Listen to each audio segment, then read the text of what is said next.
Zakir Naik on the topic interest-free economy promulgated by the Quran. He'll basically be talking on the principles, and we will have a question-answer session after that where we review the implementation. There are two factors which come into play when we study any system. One is the basic principle or the program, and the second is how you're going to implement it.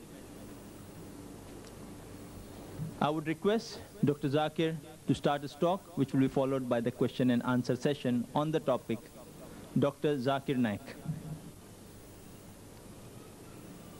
A'udhu billahi minash shaitanir rajim. Bismillahir rahmanir rahim.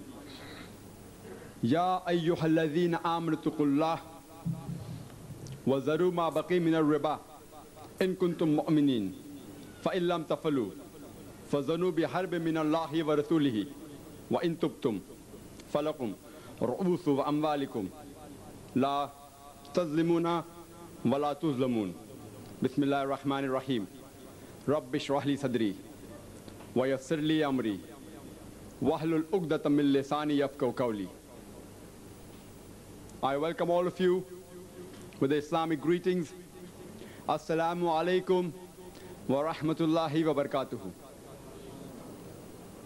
May peace, mercy and blessings of Almighty Allah be on all of you. The topic of today's talk, as mentioned by the chairman, is interest-free economy promulgated by the Quran.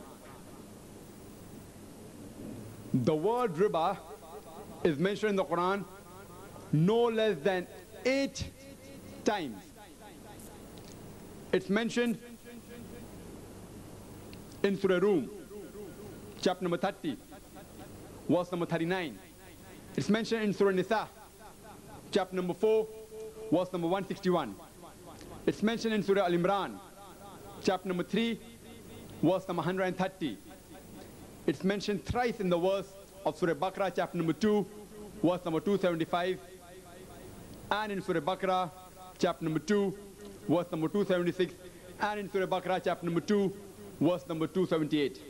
The word riba is mentioned in the Quran no less than 8 different times. The first time the word riba was revealed in the Quran was in Surah Rum, chapter number 30, verse number 39.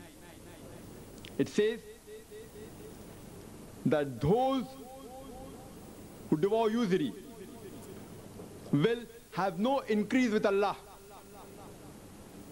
but those who give out in deeds of charity, seeking the pleasure of Allah subhanahu wa ta'ala, will have increase, and they will have a recompense multiplied. The word riba, the Arabic word riba, means an addition to or an increase over and above the original amount or the original size. In the Quran, it refers to as unlawful addition, and it means usury as well as interest. The first time the Quran mentions in the chronological order regarding riba, it does not say that it is prohibited. It only says, as I mentioned, in Surah Rum, chapter number 30, verse number 39, that those who give out in usury will have no increase with Allah subhanahu wa ta'ala, but those who give out in deeds of charity will have increase, and they shall have a recompense multiplied.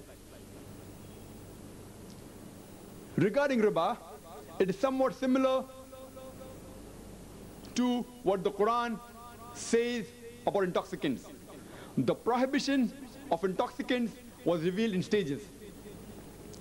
The first time the Quran speaks about intoxicants is in Surah Baqarah, chapter number 2, verse number 219, and it says that when they ask thee concerning intoxicants and gambling, tell them, in it is some profit but great sin.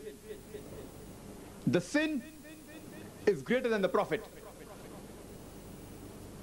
The first time the Quran reveals regarding intoxicants, it only said that in it is great sin and some profit. The sin is greater than profit. It did not prohibit us from consuming intoxicants. Later on, the second verse of the Quran to be revealed regarding intoxicants was of Surah Nisa, chapter number 4, verse number 43, which says that approach not your prayers with a mind befogged. Approach not your prayers when you're intoxicated. Finally, later on it was revealed regarding the prohibition of intoxicants in Surah Maida, chapter number 5, verse number 90, which says, Ya ayyuhal ladhina amanu, O you who believe, innamal khamru wal maisuru, most certainly intoxicants and gambling, wal anzabu wal aslamu, dedication of stones, divination of arrows, rujsum min amali shaitan, these are Satan's handiwork. These are abominations of Satan's handiwork. Fajtanibu lalakum tuflihun. Abstain from such handiwork that you may prosper. After this verse was revealed, barrels of intoxicants were thrown on the streets of Medina, never to be filled again. So the prohibition of intoxicants came in stages, in the same fashion. The first time the word riba was mentioned, it only said that you will have no increase with Allah subhanahu wa ta'ala. The next was to be revealed regarding riba was from Surah Nisa, chapter number 4, verse number 161, which says that for the iniquities of the Jews, we made for them unlawful certain foods which were good and wholesome and which were lawful to them, because they hindered many from Allah's way, and they took usury which had been forbidden to them, which had been prohibited to them.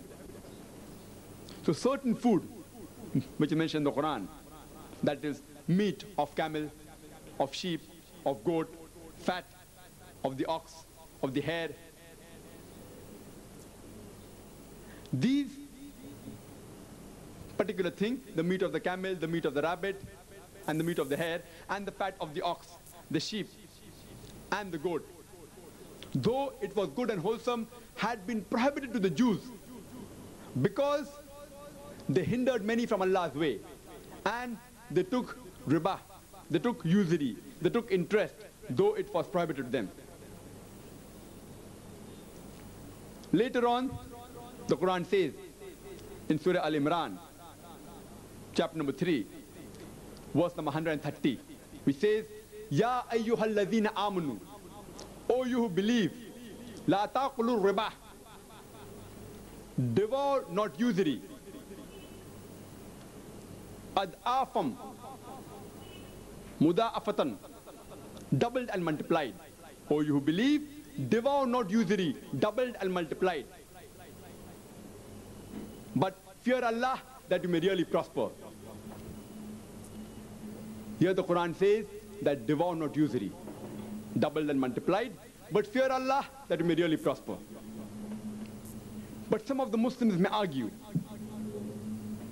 that the riba mentioned in the Quran only refers to usury, somewhat similar to what the money lenders, when they gave loan to people and they took an exorbitant amount.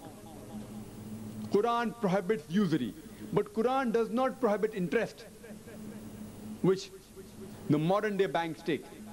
Let's analyze what's the meaning of usury and what's the meaning of interest. According to the Oxford Dictionary, the word interest means amount paid for the use of amount lent, money paid for the use of money lent. And usury, according to the Oxford Dictionary, means the act or practice of lending money at interest, especially at a